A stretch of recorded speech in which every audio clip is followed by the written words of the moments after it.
We're keeping our eyes on the tropics. Bobby Deskins here is keeping his eyes in particular on Fiona right now. And everybody always, I mean, obviously, right, you want to know where it's going to go. Yeah. And one of the ways that we get all that data that shows you the spaghetti plots, you know, the lines going everywhere, right? Yeah. And you pick the one that's worse, coming right towards your house. Oh, I picked the best one that goes away. Yeah, oh, good for you. The outline. Positive thinker right here. Yeah. Recon data, those planes that go in there. Oh, look at that. That is one of the best ways that we can get that. So essentially, these guys, this is the past 12 hours where these guys have been flying. I mean, they've been all over the place. Yeah. Been all over the place. Yeah, the data that they get goes into the computer models. Wow. And then eventually it spits out a solution and we get those spaghetti plots that you see. Each one of those lines is a model. So those guys, 100% thankful for them. Yeah. We've got the NOAA guys that are based out of Lakeland, Linden. Right. I was going to ask. Used to be MacDill. Right. Is this the Lakeland guys or were these the? It's a mix. There's the Lakeland and then there's the Keesler Air Force based out of Mississippi. Right. And they're in there as well too. So they like take, switch off. Exactly right. Just kind of in and out of there. Let's go over the weather board here. I do want to show you what's happening with the storm itself. We just got the latest update. You can see it has winds still of 50 miles per hour. It's basically had that all day. Shear has been all over the place, but it's still trying to get in there. I mean, here it is, way over here. This is about 1,800 miles from Tampa, all right? We're okay. But it is just miles now away from the Leeward Islands, and so the winds will be picking up. The center is right here, so the convection's trying to catch up, but look where all of the rain is, and some of the gustier winds are in that area of convection as well, too.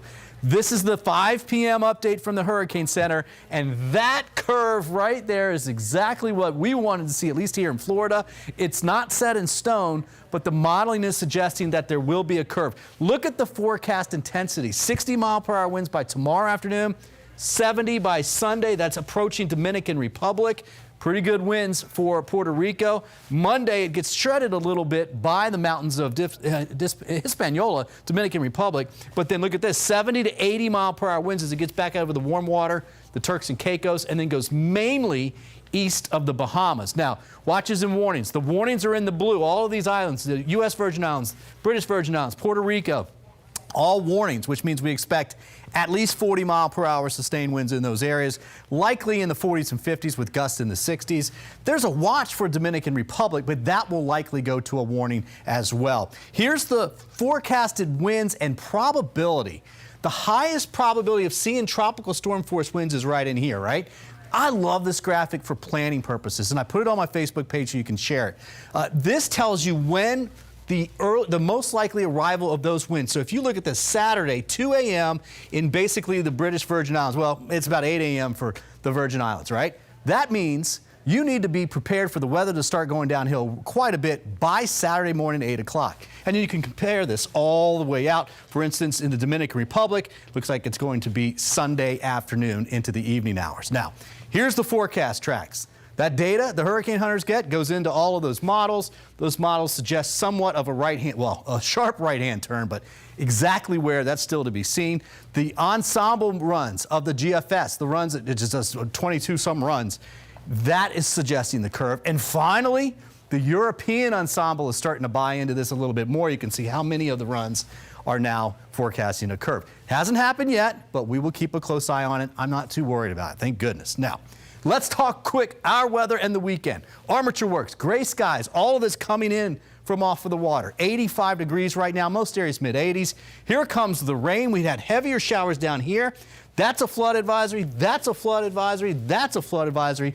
The brighter greens, those are rivers and creeks that are at flood level.